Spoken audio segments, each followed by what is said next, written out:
Hi, everyone. Welcome to Nom Watch Review, part of Nom Talk Network. On this show, we review the latest film drops or throwbacks celebrating a milestone while eating and drinking our favorite movie snacks and drinks. I'm your host, Erric Ramirez, and tonight I went cheap and I went with Little Caesars pizza and breadsticks, crazy bread, because they have this like combo thing. It's half pizza, half cheesy bread. We couldn't pass that up. And I'm drinking a Compass beer, which is great. It's lovely. It's very hoppy. Love it. Um, but I am super excited to introduce my guests tonight. Jen, Jean, and Kyle, welcome. Jennifer, what are you snacking and drinking on tonight? Well, much like Dumbo and his friends from Fantasia, I work for peanuts.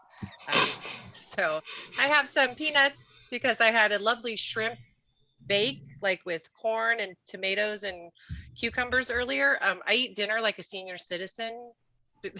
So, uh, but yeah, as soon as I get off work, 5 o'clock, I'm cooking dinner.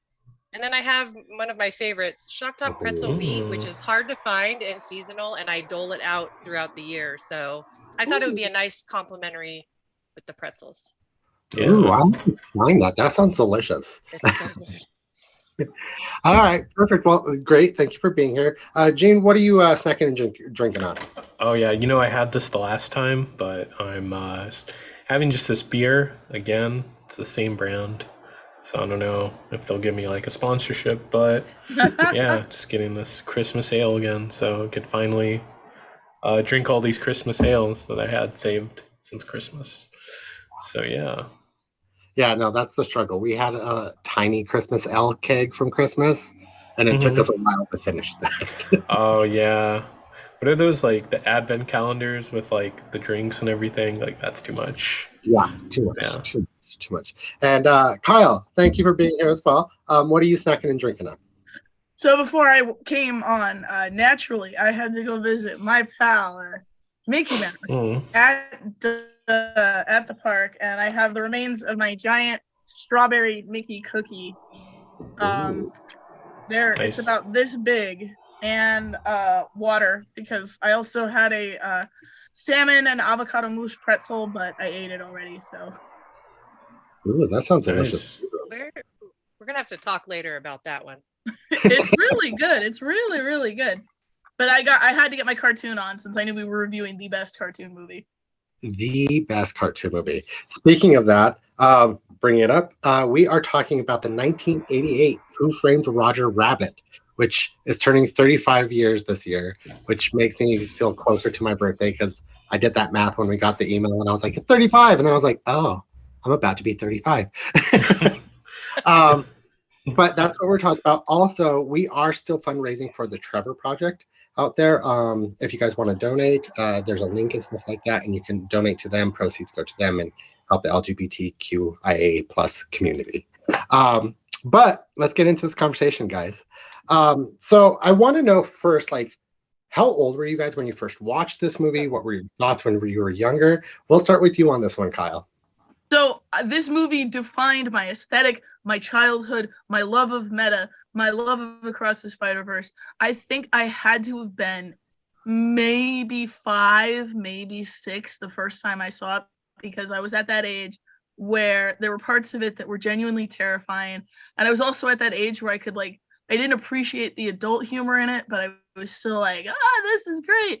And everything about my childhood was influenced literally by this film, and I've been chasing it ever since in terms of like meta and just the question of art and creation and also the original book and all this other stuff. So yeah, I was about 5, and ever since then it's just been a regular part of my lexicon. Okay, okay, yeah, I'm right there with you. I watched it when I was No, actually, I wasn't even born. I watched it a little bit after I was born, but Mm. it's one of my top movies ever. Give me every cartoon and everything. Uh, Always watch it at least once a year. It's great. Jen, where were you when you first watched this, and what were your thoughts? Well, I was 12 when this movie came out. I'm pretty sure I saw it in the theater at least once. I got probably more of the adult humor than I should have at that age, and all of the kid humor. I love puns, so this movie was made for me in that regard. And the visual puns especially, like those are my favorite. I love a visual joke. So oh man, I love this movie. And plus, I mean, I love my sister dearly with all my heart, but when you're 9 and this squalling baby comes into your life and that is your only sibling, until you're about 15, those years, that's like you need your escape. And for me, it was movies, and Roger Rabbit was one we could actually kind of watch together because she liked the animated stuff and didn't get what was going on. So it was just a good movie to have around and have on. And then when I worked at Blockbuster, we'd put it on the Yeah. screen. So yeah, I love this movie. No, I do remember that going to like Blockbuster, or there was another one, Hollywood Video, and it would just kind of be on in the kids section. Loved it. Gene, what were your thoughts when you first saw it? How old were you? Like, how did you look? Yeah, you know, I was probably like 4 when I saw it, and yeah, VHS for me. Yeah, I was, you know, probably saw it at some relative's house and everything. And yeah, I was a big Looney Tunes fan, especially. I think I disliked the Disney characters for some reason. So it was like, I was very happy to see them like fight, or, you know, where it's like the Daffy and Donald sequence with the pianos. Got to stand, I think my favorite Looney Tune or just like cartoon character, Daffy Duck. You know, he's going all in on Donald, and yeah, it's one of my favorites. Yeah, I was gonna say Daffy Duck, most relatable Looney Tune, I think. Just like always frustrated. Yeah, I don't know, something about Daffy. Daffy or Droopy Dog, I think, are the most relatable now between everybody. Yeah. Of course, you realize this means war. But before we break down this movie, I want to get your guys' popcorn ratings. For me, I scored it a 5 because, like, even rewatching it for this and everything, I think it's the perfect movie because it gets you children can watch it, even though they probably shouldn't. It has the adult humor, like it gets you in their nitty gritty and kind of those innuendos and stuff like that. Plus, every cartoon that you probably love is in this movie, and you're not just seeing them be like they're cartoony, so you're seeing them be real. That's why I love this movie, and I think that what's called cartoons in the movie very much for the time being, they still hold up very well to today. Like they still fit right in. You can't really even tell some spots, but not really. Jen, what did you rate this movie and why? So when I put this movie on this morning after another show that we won't talk about till Friday emotionally devastated me,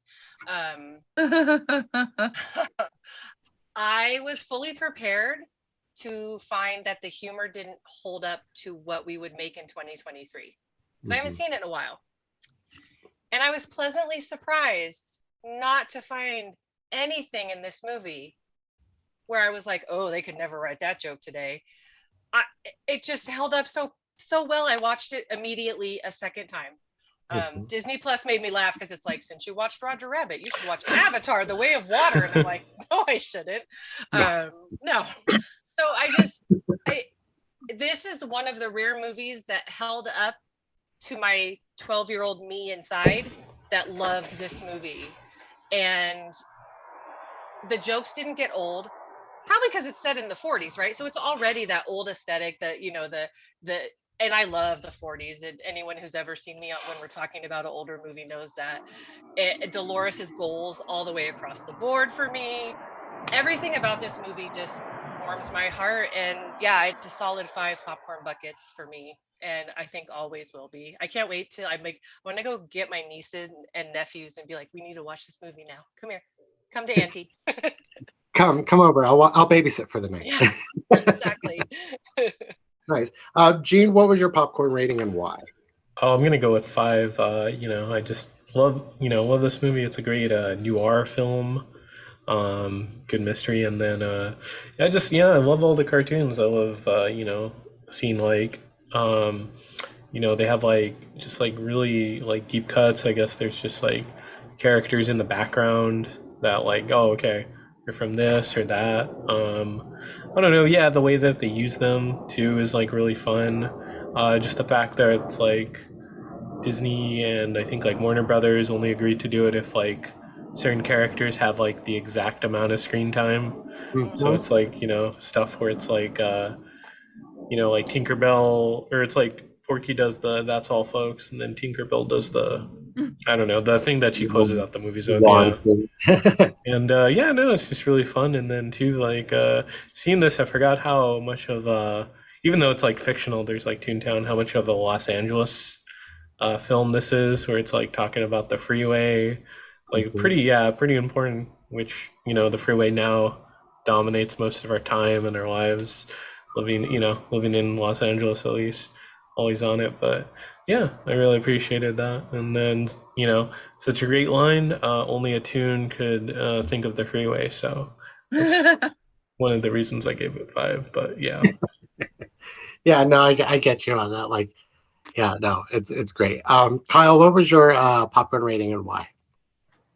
So my popcorn rating was a 5, and if I look at this from an analytical perspective, it's a 5 because it's a well put together movie. It's got a reasonably decent mystery. If you've never seen it before, the twist is a genuinely surprising twist, and it still manages to surprise you. I feel like even if you've seen it multiple times, there's enough lore involved in it. The special effects hold up for what it is really well. Weirdly, it seems like it's so technically advanced. But it's really not. The story behind it is absolutely fascinating. With the like what Gene said, as far as every Disney character had to have the exact same amount of screen time as every Warner Brothers character. Like, you could only imagine the contracts that were crafted between the lawyers at Warner Brothers and Disney, and but even completely omitting that, I do see it with a little bit of rose-colored glasses. It is a 5 for me because it's a love letter to everything that I love about entertainment in Hollywood. You can feel the passion in each frame that these guys are just like, we're going to make jokes about our industry, about all the things wrong in our industry, about all the things right in our industry, about how weird every single part of our industry is, and about what it's like to be working in that industry and being in that LA noir kind of golden Los Angeles feel.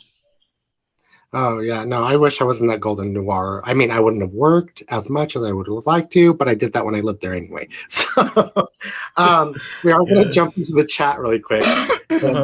Q, our wonderful fan Q, did say, I remember when I saw this movie, I was like, what is this? So many cameos. It's like the ultimate mega crossover film that was insane to pull off. My rating is 5.5, hands down a classic movie. I have to agree, like, hands down classic. I am very surprised that I think this is the only movie that Disney and Warner Brothers ever agreed on and let both be in the same movie at once, which was, I want to know, like you guys said, what was the contracts and how many lawyers did they have to pull this off? But we are going to break down the story a little bit. The breakdown of the story is, down on his luck, Private Eye Eddie Valiant, Bob Hoskins, gets hired by cartoon producer R.K. Maroon to investigate an adultery scandal involving Jessica Rabbit, Kathleen Turner, A Sultry Life of Maroon's biggest star, Roger Rabbit, who's Charles Flesher. But when Marvin Acme, Jessica's alleged paramour and owner of Toontown, is found murdered, villainous Judge Doom, Christopher Lloyd, vows to catch and destroy Roger. And then we see that through this, Eddie and Roger are going on this big adventure to try to clear his name because he did not do it. They just ended up playing patty cake because R.K. Maroon wanted to blackmail Roger. And Marvin Acme dies, R.K. Maroon dies, and we find out that it's actually because Judge Doom is the inevitable bad guy who killed Eddie Valiant's brother, who got money, wants to buy Toontown to destroy all toons because he hates them so much. And at the end of the movie, they prevail. Eddie puts him in the goo, I think it's called, and destroys the dip. Thank you. Dip, yeah. Oh my God! But he gets dipped, and all the characters come out, and Valiant Day, and Eddie starts liking cartoons again. What did you guys think of this story? Do you think it could have been any better? I know there's some scenes that they cut out of the theatrical release that they put in on TV and stuff like that. But what did you guys think of this, the storyline? We'll start with you on this one, Jennifer. Oh, I it's film noir. It's a detective story. He's drunk. He's lost his brother. He hates the tunes, and now he has to help one. And the only reason he really does it is because he's looking like he's the one who set up this murder. So, or was responsible for this murder. Not that he set it up. As a 12-year-old who was obsessed with Nancy Drew and Trixie Belden and the Hardy Boys books, like I would devour them from the library. I'm like, yes, another mystery. So I just thought it was a great story. And again, the visual puns, the setups, the jokes between humans and the cartoons, the Betty Boop scene in the club. I love that one, because you can like, and she's like, you could tell like, you really got a feel of, for us, it's the olden days, right? But even then time had moved on certain things. And that was kind of the whole theme of it, is time is moving on the tunes to an extent, but still here in 2023, right? So are they timeless in their own way also? I don't know. I just thought, and the story is timeless. Like I said, I fully anticipated watching it today and being like, no, but no, I'll probably watch it again tomorrow, to be honest. So yeah, it just, the story works. You can watch it over and over. The surprises will still surprise you if you don't watch it for a couple of years, just like Kyle said. Like, I don't know, it's so great. It's just completely rewatchable and just as good a story as any film noir from the 40s. Oh yeah, no, Yeah. completely agree with you. Just I agree. right on track with all of that. Yeah. Kyle, what are your thoughts about the storyline and the plot and everything? So everything that Jen says is 100% correct. And for me, being my little hyper obsessed self, my thought was, how did they do this? Because naturally, all of this obviously had to be true. So I was imagining these incredibly complex scenarios where all of these animators were somehow drawing all of these creatures and actually bringing them to life. And for the longest time, I was convinced that if I went to LA, I would find Toontown, and that there would somehow be like all of the things that were fictional were in fact real. And then I got older and I realized, no, that's what Disneyland is for. But no, everything. I wanted to understand. It's such a rich concept, and they could have done so many things wrong with it. Like they could have been like, oh well, here's a reason why all of these cartoons are real. Here's actual world lore, and it's like, no, you don't really need to. It's just like, this is a world where this exists and this exists. And that's what makes the story so engaging, is that there's a line from another movie. There's a line from Muppet Christmas Carol, where Michael Caine is talking about how he played off all the Muppets, and he was like, they were never Muppets to me. They were Shakespearean actors, and I was part of a Shakespearean actor troupe. And Bob Hoskins and all of the humans that were in this played off the cartoons like they were, actual flesh and blood actors, and that added so much pathos. Plus, it's really well written. I mean, Jennifer's talking about the Betty Boop scene, and I can, work's been kind of slow since cartoons moved to color, but I still got it, Daddy. Boo boo, be doo, bop. And so you can sing, you can do all of the lines over and over again. It's such a good, well-written story. Just No, yeah, definitely timeless. One of my favorites is that Betty Boop scene where he's looking at Jessica and she just gently reaches over and closes his mouth. I'm just like, Betty, I love you. Before we get to you, Jane, Q redeemed Hydrate for everybody. So cheers, everybody.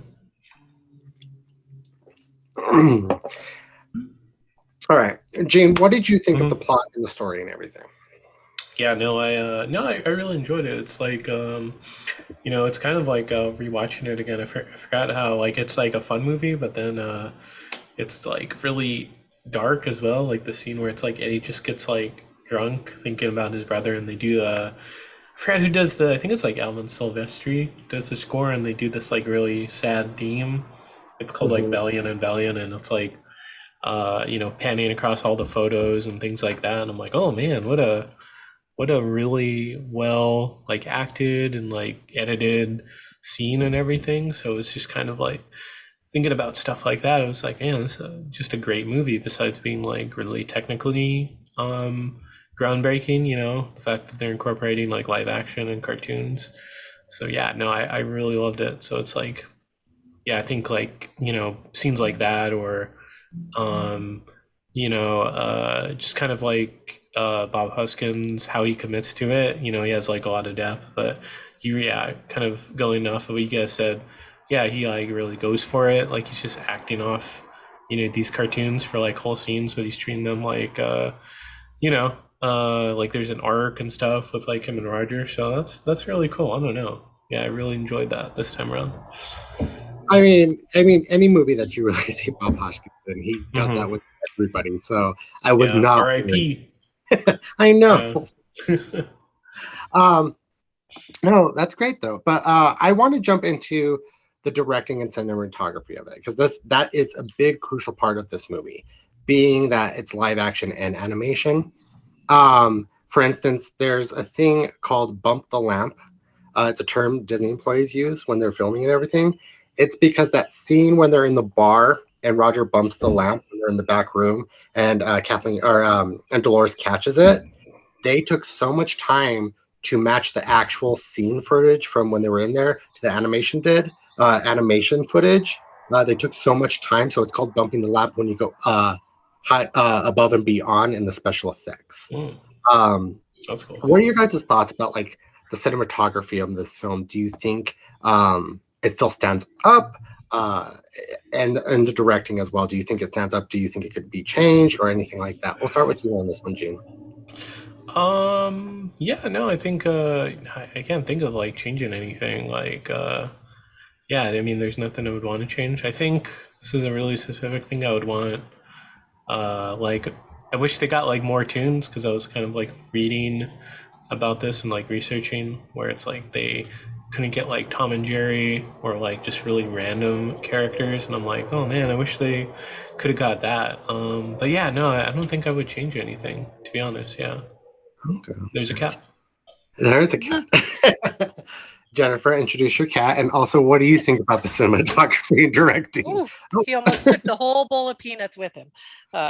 He works for Peanuts too. He does. He does. Well, Charlie really enjoyed it, apparently. You know, a lot of movies we can talk about how dated the effects looked.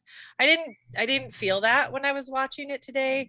It's still pretty seamless. There's a couple things where you're like, oh yeah, that was 88, but no, it really holds up. And just looking at the tunes that they do have in it, it's such a depth of history of just random background, even characters probably from Disney, that I'm like, well, who's that? I want to know who that is. Who's that? I want to see that. And if you watch in the background, like the scene where monster bit me. I wasn't petting him. The scene where he goes out the door when he's being chased by Lena the hyena, and he goes out into the bathroom, but there's no floor. On the wall, it's like Allison, in quotes, and then Wonderland for a good time, call, and then here's the phone number. And there's all these little jokes like weaved in like that. And I did find, because I actually saw, it was like last week on Instagram randomly, Warner Brothers allowed Bugs Bunny to appear in Who Framed Roger Rabbit under the conditions he only appeared opposite Mickey Mouse, and the two received the same amount of screen time, and it was the only time in film history they've appeared on screen together. So I just thought that was funny. That came across my timeline because I was gonna be here. So no, I thought it was really well shot. That bump the lamp, I didn't even think about what they would have had to do to sync that up. That would have never occurred to me because it just was so well done. Correct. There's nothing about it where I would have been like, oh, they could have done that better, because I just took it for granted.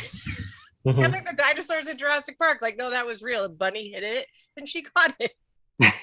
Yeah. I'm really good at suspending my disbelief sometimes. So yeah. No, I'm right there with you. Yeah. Kyle, what are your thoughts on all of this? So, one of the first things that Walt Disney actually did in drawing was combining live action film and animation. He did these cartoons called the Alice comedies, and they were a little live action girl, Alice, with all these animated creatures. Wonderland and lions and tigers and bears and all this. So number one, I love that from a technical perspective, at least for Disney, this is a return to form.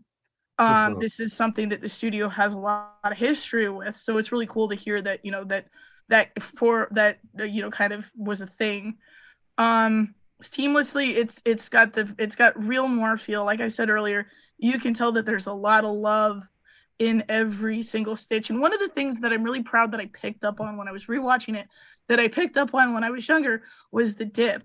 So the dip is genuinely terrifying, especially if you're a kid in the 80s and your parents put this on for you and you don't know what it is. And I remember trying to chew on it, and I thought that the dip somehow was the chemicals that made up an eraser. And I was like, that makes sense because he's erasing the tunes and it's scary. But I just was reading about it and I was like, no, acetone, turpentine, and benzene are paint thinners. And they're what they use to wash animation cells because they would reuse animation cells. So, to have like that be such a visceral detail and something that it just the level of detail in terms of from everything from like the human perspective and the tune perspective, it was just so rich. But when you actually see what the dip does to the cartoons is a level of detail that's absolutely terrifying, and it really puts into perspective when you read about like how they would have to reuse cells. So while they save all the cells from Snow White and stuff, the earlier, a lot of the earlier Mickey Mouse cells were rinsed and washed, and you're like, Mickey, are you okay? Are you okay, Yeah. Like, it's the ultimate, or it's the very first millennial / Gen X introduction to the Toy Story concept of, oh God, is the fictional thing okay? Is it all right? Yeah. I do want to get into this cast a little bit because it's great. One, we have Bob Hoskins, who is amazing. We have Christopher Lloyd. We have Kathleen Turner voicing Jessica Rabbit. And then we have Joanna Cassidy, Dolores, everything like that. But also all of these cartoons, so Bugs Bunny, Mickey Mouse, Goofy, everybody, those were the actual voice actors from each production company. So this was a lot of money going into this movie. What did you guys think about the casting and the fact that they got all of these incredible voice actors to come in to do all of this? We'll start with you on this one, Jim. Yeah, no, it's like it's cool that it's like Christopher Lloyd's in it, and then like he's just like giving such a creepy performance. This is like one of Mel Blanc's like last times like performing as like Bugs and all the classic tunes, and it's just like it's really cool. I thought that was like kind of reading about this, it's like Steven Spielberg was like just trying to get like everything to work off screen, and it's like a really good culmination of that. And actors are great. Trying to think of anything I noticed acting wise, but great cast. What are your thoughts on the cast and all of these voice actors coming in for this, Jennifer? This movie might have been where my obsession with guessing who's doing the voices of cartoons started. And recognizing actors in other things, really, because I would have been about that age where that would have started to really click with me about actors versus just characters. So, I mean, Kathleen Turner, you can't top that. She smoldered, and all she did was use her voice. It was amazing. And she has the best line in the whole movie, and it's almost a throwaway, and it's like, what do you see in this guy? He makes me laugh. And that's my favorite line in the whole movie, because that's the number one thing you could ask me about my boyfriend who I've been with for a million years, and he makes me laugh. He's made me laugh from our first interaction, and 13 years later, he still makes me laugh. So that really sticks with me. Charles Fleischer, he's a legend. He does amazing voices. I don't think anyone could do Roger Rabbit besides him. Bob Hoskins, also a legend, just absolute legend. Mm. Yeah, having the original. I mean, we know, there's been a few voices for Mickey Mouse. There's been a few for like Winnie the Pooh and things like that. But having the originals is really great. There's nobody who can do Kermit the Frog like Jim Henson, no matter how good the new guy is, right? So it's just Yeah. something about the original that really brings it to it, and we'll never have that again. So that's, I think, something else that makes this movie like a time capsule and something really special. Yeah, yeah. No, I completely agree with you on all that. It is this beautiful time capsule of this noir film in the 80s that is just perfectly kept. Kyle, what are your thoughts on the casting? So I was just looking up because when everyone has said Charles Fleischer, I was like, is he related to Max Fleischer, who drew Out of the 80s all these cartoons? And I couldn't find a definitive answer to that. But now, because if you lived in LA in any capacity, or if you've ever known anyone who's lived in LA, you know how, as much as everyone wants to believe it's a big industry, this is a very small town. So everybody knew everybody that was working on this. And like I said, there's a lot of love that you can tell was poured in every single character. Tim Curry was originally up for Judge Doom. Thank God they didn't do that, because he would have been twice as terrifying. So, but just like there's so much love and so much detail, in regards to just everything that they end up doing, as far as all of these characters. It's a time capsule, I would argue, of cartoons that affected, if we go by generations, boomers to Gen X, and then influenced, Gen X to millennials. And then Gen X and millennials got the Rescue Rangers movie, which was a sort of modern version of Who Framed Roger Rabbit. It was just not nearly as good in any capacity. But that's just my opinion.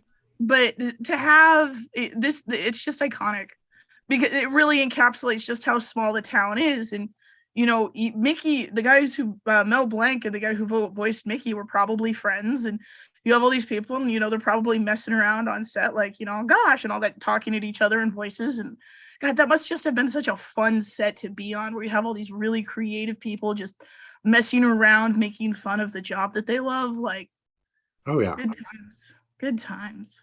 To be a cartoon character on that wall. Exactly. Okay, so I'm going to jump in the chat really quickly, because we do have a poll from Q. Q says, if Roger Rabbit ever gets a reboot, who would take on the role? Jack Black, Zachary Levi, Kevin Hart, or Conan O'Brien? Or he also updated that, or your own choice of who would take on the role of Roger in a reboot. Kyle, what are your thoughts on this? Who do you think could take up the mantle of this if they ever did a Roger Rabbit reboot? No one. I no disrespect to Cue Ball, I love you, man, but whoever signs off on that reboot, I'm finding them and we're having words. This movie cannot be rebooted. It's too if it did, let us assume that it did. Okay, you would have to assume that Roger would be, in his own way, a completely different character. You don't have stars with top billing. He'd be a fading A-lister who theoretically would be someone like on a Brad Pitt level. So sure, you'd have Jack Black, maybe, if you're doing this as a reboot set in modern era. Because you'd have to do it in the modern era, because nobody does 1940s noir pictures anymore without it having a certain feel. So I would argue, if we have to reboot it, I'm going to go with Jack Black. I think he would have enough respect for the role, even though I do think he would agree with me and be like, but I think he'd have enough respect and fun with it, because he did Bowser. He likes Five Nights at Freddy's. Mm-hmm. He'd be able to. Yeah. Yeah, no, yeah, sadly to say, inevitably, this movie will probably get remade again. Because that's just what we're dealing with right now, is they're remaking movies for our nostalgia, and it's true. Jen, who do you think would take up the mantle of Eddie if there was one? Eddie. Oh. I'd have to go with Jack Black also, only because, I mean, Zachary Levi is great, but he's not Eddie. Like Eddie is, I mean, look over Kyle's shoulder. Eddie is a certain look. Eddie is not oh, why am I blanking on his name now? Casablanca. Oh my gosh. Eddie is not Bogart. Yeah. Oh, yeah. Or Cary Grant by a mile. No, Eddie's gonna be, I'm gonna go with Kevin Hart. Oh no. And Conan O'Brien. No, he's too tall. He's way too tall. No, I would definitely, I think if we had to do this, and please let's not ever do this, Jack Black. Yeah. Gene, what are your thoughts? Consensus here is Jack Black, who would only the reason because he would give it respect that it would need to be given, I think, and the only person on this planet possible to pull it off right now that we've seen. What are your thoughts? I like Jack Black. I think that would be good. I don't know. I'd like to see Conan because I just love Conan. I don't know. Conan's pretty great. The villain. Yeah, maybe. I'd like to see that. I don't know. Maybe, yeah. But I love Conan a lot. Now that brings up the other question: who would play Judge Doom and take over Christopher Lloyd's part? Oh, that. Ooh. Because this was a question, and you just beat me to it. This was a question I did have for the reboot: who would take over those two parts? Who would take over Judge Doom? Be real life villain Zachary Levi. Oh. Ow. Now I want to see Tim Curry as Judge Doom, but Tim Curry then, because unfortunately now I don't think he could do it, but he does play a really good villain, but he would be terrifying because I didn't sleep for 2 days after I saw him on Criminal Minds. So, I mean, he's scary in a lot of things, but I don't know. I can't think of who'd be. See, that's how you know they did a good job. Hugo Weaving. Ooh. Oh, that would actually be very good. Hugo Weaving. Like a stuffy British-ish sort of guy. And then, because the gag is in the thing, and they cut it out, but it was like a cutout scene, and then it kind of fell into movie lore that Judge Doom as a character is the guy that shot Bambi's mom. Yeah. So, like, that would have been cool. He would have to be like some, like, if it's a modern era reboot, he would have to be like some like British version of that same sort of character that like you truly hated. Like the kind of character, because there is no redeeming the hunter that shot Bambi's mom. Or like a Brit, like one of the dinosaurs in Land Before Time that ate Littlefoot's mom or something like that. Like he would truly have to be one of those like awful characters. And Weaving played Red Skull. True. Yeah. Agent Smith. So looking into the chat, we do have some thoughts here. We have Christoph Waltz playing Judge Doom, which would be good.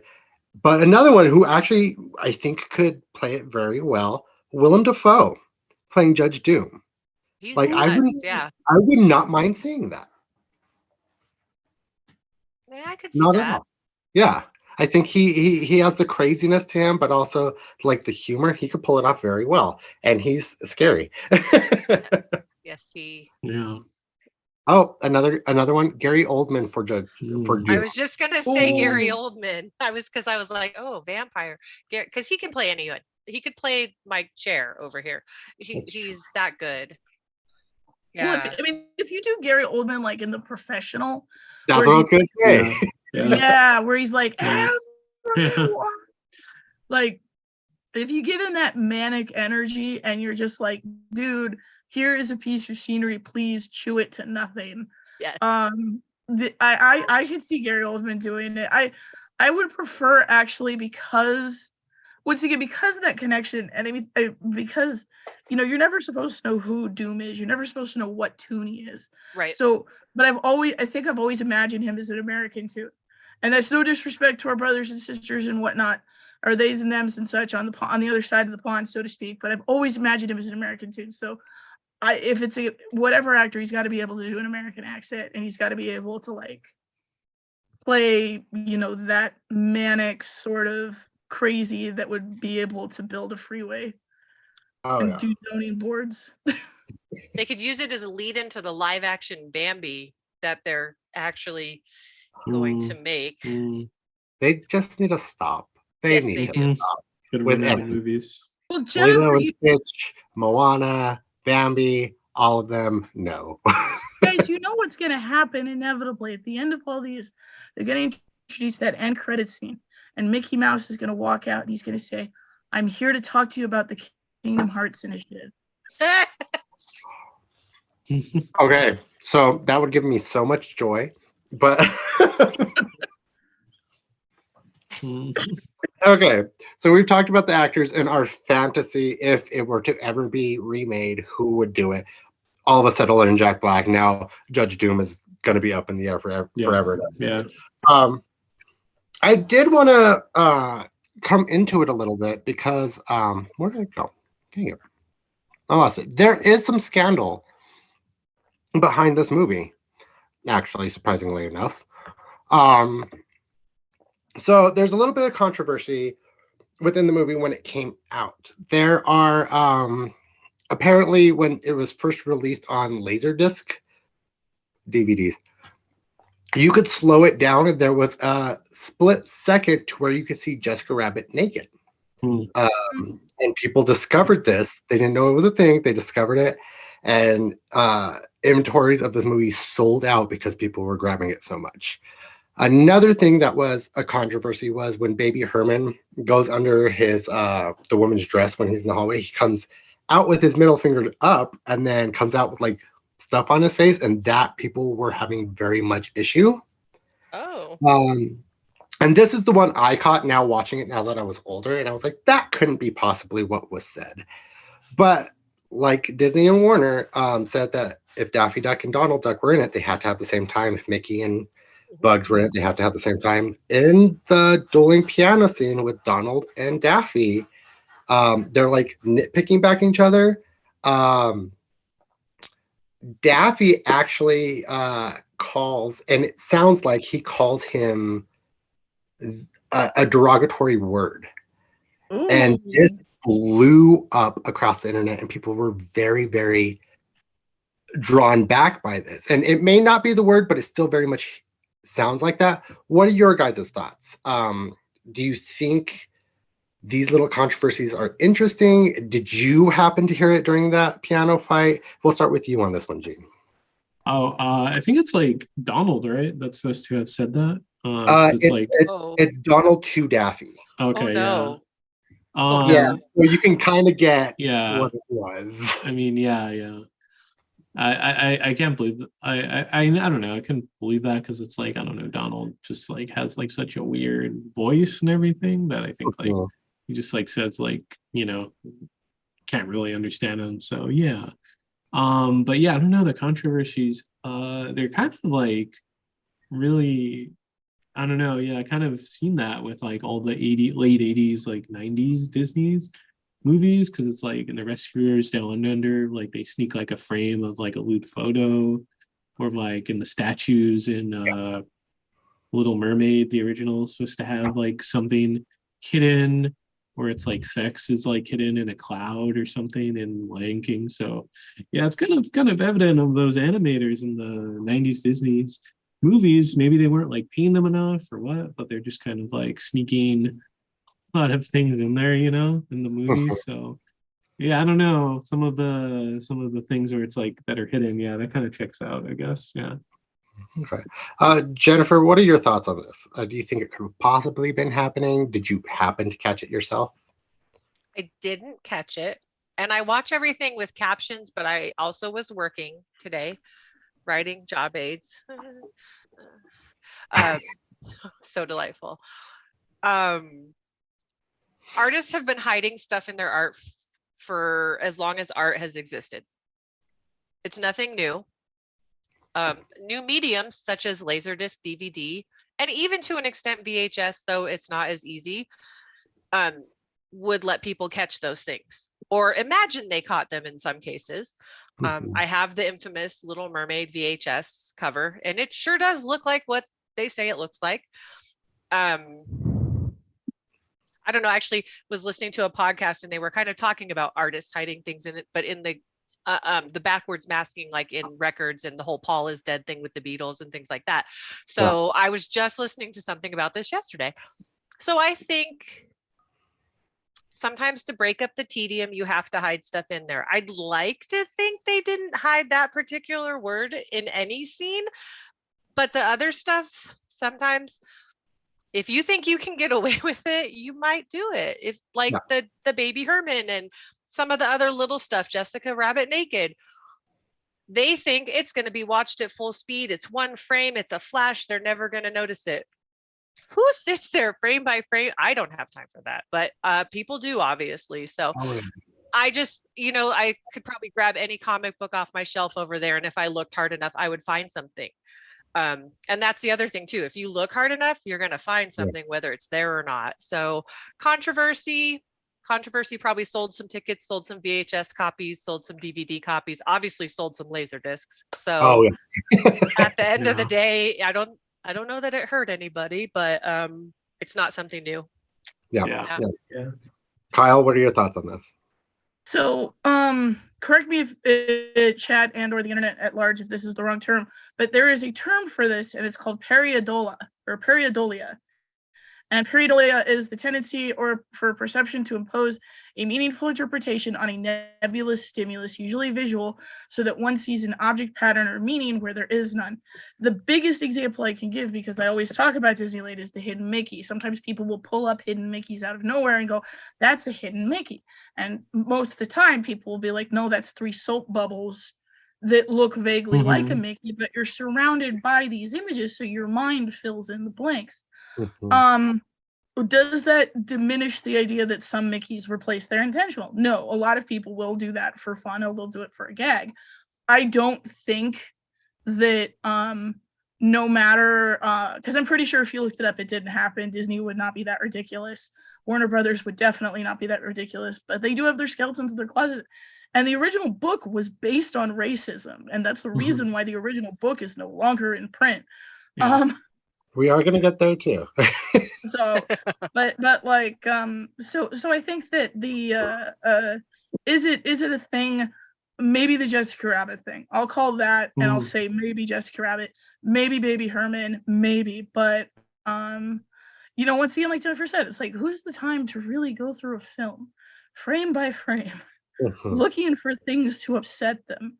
And as far as the other controversies of the early 90s, once again, it's that periodolia. Like, sometimes you'll see things that aren't there, and if they are there, then the responsible parties will be taken care of. Correct. Before we get into this next question, Gene, Q has redeemed You're So Punny for you to give us a funny punny joke. A what? A punny joke or a pun. I'm trying to think of like some off the top of my head. If you would like to take your time, I could go on to our next subject. Yeah, let me. Okay. I don't know. I'd have to think about that. The next thing I wanted to talk about is Gary K. Wolf, who is the author of the novel Who Censored Roger Rabbit, which this is based off of, actually ended up in the early 2000s suing Disney because he got no royalties from the gross from this movie when it came out in '88. He got nothing. And Disney collected the claims and everything like that, and pretty much were like, no, you're wrong, you got money. And he went to court. But finally in 2005, Disney ended up having to pay him $7 million because they didn't actually pay him the first time for his royalties. This has happened before.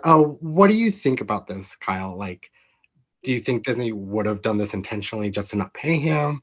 Do you think he was right getting his money? Which obviously yes, but why do you think it was also ridiculously long to wait 17 years before he actually went after them? If I recall, okay, so I wanted to read the book, and the book really is out of print, and it's one of those books that, like, if you go looking for it, people will be like, don't, it's really mature, don't. So I questioned the length of time, However, if there's one thing that Roger Rabbit's taught us, is that Hollywood can sometimes be a shady business. So I'm not surprised whatsoever that there are individuals and companies that do shady dealings. However, I would like to believe that ultimately justice prevailed and the writer was fairly compensated, which is a serious problem in the industry. The idea of writers being fairly compensated for their work, especially individuals who have the ideas that spawn these kinds of things. Artificial intelligence could not have created something like Who Framed Roger Rabbit. No. None of it takes a uniquely human perspective to write that level of meta, and the book apparently tackled. I would love to read that book. Yeah, find it I'm somewhere. 36 years old. I'm old enough to read that book. I'm old enough to. I'm gonna find a copy. But it's so I would argue as long as the individual is fairly compensated in the end, then the situation is concluded in a way that's satisfactory to me. Yeah. Jane, are you ready with your pun? I could only think of I don't know, why the long face, or just random things are coming into my head. Just I don't know if I have any puns on me. Yeah. It's okay. It's okay. I go ahead and answer this question. Go ahead and answer this one. I have a punny, or I could just say I have a punny joke. Okay. Why did Adele walk across the road? Not sure. To say hello from the other side. Oh. I got a joke. You want a joke, Eric? I'll give you a quick joke. You want a joke? Give me one. Yes. What do you call a bear wrapped in a blanket? What? Asleep.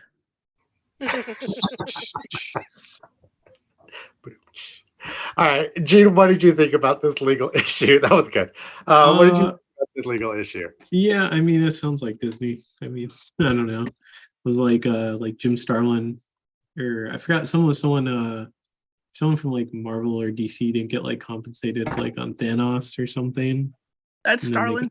Yeah, it's Starlin. And then I forgot what DC character they used in Suicide Squad, and he got paid way more than he ever got paid at Disney, which was nothing. So yeah, I don't know. Kind of checks out, I guess. Yeah. Oh yeah. Jen, what are your thoughts on all of this? I got your pun, Kyle. Hop on to the internet and Google. You'll find that book real easy. Oh, you're so funny. You're so funny. Ears to you. Ears to you. I've been waiting to use that hop pun all night. No. It's such an obvious bunny pun. It happens. I mean, it happens all the time. Is it unfortunate? Yeah. Mhm. Did they take advantage of some guy who looks like he's written some really questionable stuff?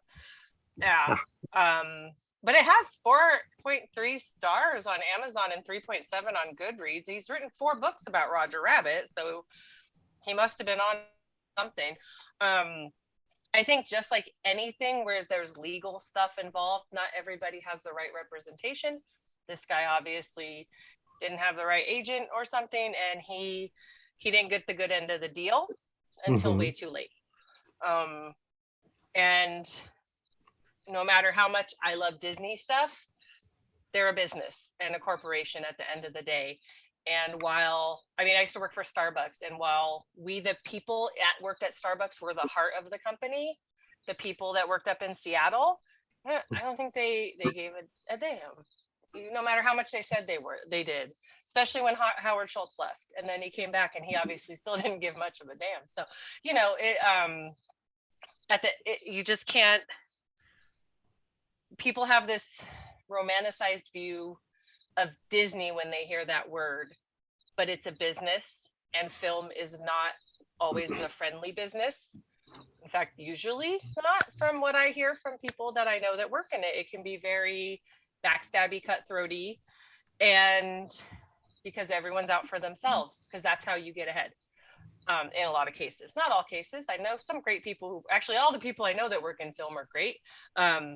But that doesn't mean that sometimes you have to take your shot to get ahead, right? This guy got screwed, but he got his money. He probably could have gotten more, because $7 million, that's all. Woo. But it's unfortunate, and hopefully he learned something from it. I haven't seen any more Roger Rabbit movies come out of those books, though. But we are running out of time, guys. Thank you guys for being here and talking with me and about Roger Rabbit and everything like that, because all of us gave it a 5 and you cannot not love this movie. I do want to get your guys' final thoughts on this movie. Do you recommend it? Do you have a favorite part? We'll start with you on this one, G. Yeah, I would definitely recommend it. Give it to like younger cousins to watch or something. My favorite part, I enjoy like the scene where it's like at the very end where it's like all the tunes after they defeat Judge Doom, they're all like there and they're like, oh, he's not like I forget like what Bug says or what the characters, he's not this, he's not that, and they're all being funny. And then they start like singing. It's like that song. It's like, is it Smile? Or New Smile? It's like, I don't know. Yeah. It's like, I don't know. It's so unique and like oddly sweet, I guess. So it's like, I like that. It's cute. It's one of my favorite parts. Yeah, nice. They all share the screen together. Nice. Kyle, would you recommend this to people? And what's your favorite scene? Do you have anything more you'd like to say? Absolutely recommend it. 10 out of 10. Now available on Disney Plus. Go watch. I guess the only thing I have to say is that, as much as it is a tough business, as we were just saying, as Jennifer was just saying, it's still a business that makes a lot of magic and has a lot of fun. And I think that people underestimate how much, and that's the whole point of the story, arguably, how far people are willing to go to protect that level of magic and that level of, fun and support. And, that's really something that people need to think about going forward in the world today is like, what does it take to protect creativity? What does it take to protect writing? What does it take to protect the ability to make things? And that's really, I think, one of the core things about this story of very broken tunes and broken people, that's surprisingly a kid's movie. And, maybe one day we'll get a third version that'll encompass Gen Z and we can see Roger Rabbit go up against the Rescue Rangers versus the Five Nights at Freddy's characters. And I will be very happy. That would be a very interesting movie. Very interesting. Jen, do you have any final thoughts? What was your favorite scene? Do you have anything? Would you recommend this to anybody? Oh yeah, I actually been texting my kids like, you've watched it, right? Are you gonna watch it again? You should watch it again. It's probably like leave me alone, lady. My favorite scene is when Eddie kills the weasels by being funny. That's my favorite scene. Laugh to death. It's so good, especially when the first one, the dumb one, I can't remember all the weasels, when he leaves his body and he's playing. I'm just like, stupid weasels. The weasels are so dumb. I love them. Yeah, I would recommend this movie to everybody. I love this movie. Oh yeah. I'm right there with you. I definitely would recommend this to anybody, anywhere, anytime, in any language. I don't know how it translates into other languages, but I would still recommend it. One of my favorite scenes is definitely the club performance with Betty Boop and Jessica Rabbit, and just seeing like the little penguins around. That's always my favorite, especially when he says "Gotcha on the rocks" and it comes with actual rocks. Love it. But no, I just think overall this is a great movie. Like you said earlier, Jen, a good capsule movie. Like this is a time capsule for the time, and it just is amazing and great. And recommend it to everybody. But I want to thank you guys for being here with me and discussing this tonight. Mm-hmm. And thank you all for tuning in with us. I want to give my guests a shout out, and I want to have you guys let people out there know where they can find you, what you're doing. Jen, we'll start with you. Sure. You can find me on Instagram at do_as_Peggy says. You can see my busy last 10 days. I was a busy little bee. And then you can follow the adventures of my cosplay group that I help run here for California, the West Coast Avengers. And we are at California Avengers on Instagram. So we'll be going to San Diego Comic-Con. We'll have a panel there. As soon as they announce programming, I can tell you when that's going to be. And you can come hear about our whole chapter, our whole national organization. Nice. Well, thank you. Kyle, where can they locate you out there? I can't speak right now.